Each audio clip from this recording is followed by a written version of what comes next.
ইসলামকে কেন্দ্র করে বা তাকে নিয়ে একটা কমেন্ট করার আমার খুব ইচ্ছা নাই, কিন্তু তারপরেও যেহেতু প্রসঙ্গটা তুলেছে আমি তো বাদ দিয়ে বলতে পারছি না।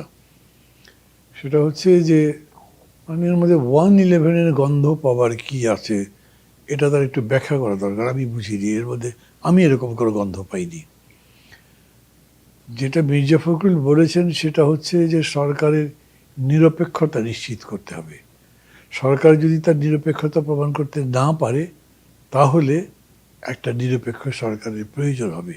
এটা বলছেন এই কারণে যে সরকারের মধ্যে কয়েকজন উপদেষ্টা আছেন, এই নাহিদ ইসলাম সহ অন্যান্যরা, ছাত্র বিশেষ করে, এরা তো রাজনৈতিক দল গড়ার ঘোষণা দিয়েছেন। তারা রাজনৈতিক দল গড়বেন এবং সে ব্যাপারে তারা তৎপর আছেন।